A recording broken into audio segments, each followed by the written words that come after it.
voters shall be there in any polling station. The candidate booths can be set up just outside 100 meters of the polling station, and the voter information slip will have a clear number mentioning the voter's polling station, its number, and his part and serial number. Amongst the other new initiatives, one major initiative has been that all the applications of Election Commission of India now are under one app which is applicable on mobile, available on mobile, and it is called as ECI Net. All the necessary information across all the stakeholders is available, whether it is your EPIC card, whether it is your polling station, whether it is about the candidate, whether it is about the affidavits of the candidate, whether it is about the progress of polling which is taking place, or whether it is about counting.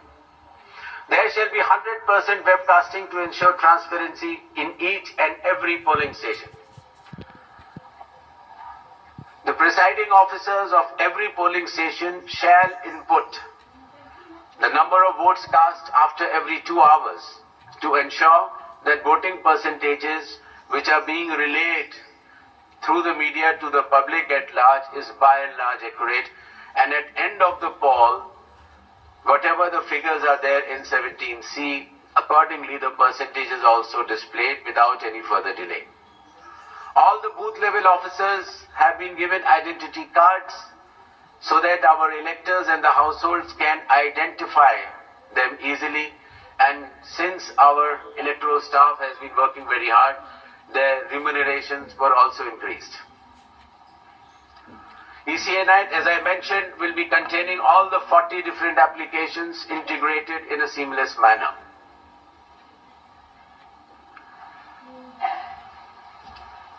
In another initiative to enhance transparency, the postal ballots will be counted 2 rounds before the EVMs. Similarly, all the statistics relating to the elections shall be available through ECI Net itself within 72 hours of counting being over. In case of any difference because of typographical errors between 17C, which is given at the polling stations, to all the polling agents who are present, and the EVM count, if there is a difference, the VVPATs of that EVM shall mandatorily be counted. Similarly, after the counting is over, the losing candidate can prefer, after prescribed payment of fee, checking of the EVM along with VVPAT counting. In order to ensure that the entire process is done similarly at all the polling stations, a gigantic training effort has been undertaken by the Election Commission of India by training officers right down to booth level officers by the Commission itself.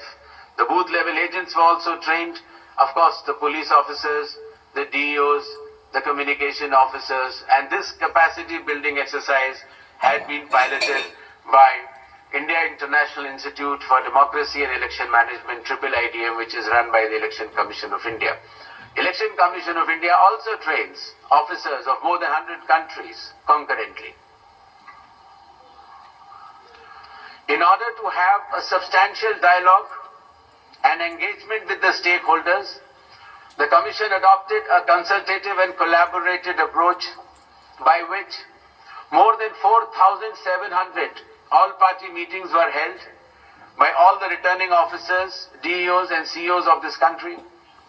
Similarly, the Election Commission of India also invited all the national and state level political parties to have such meetings, and more than 28 such meetings have already taken place. There has been national conference with legal councils and interactions with field level beneficiaries, that is booth level officers, EROs, DEOs during the state visits.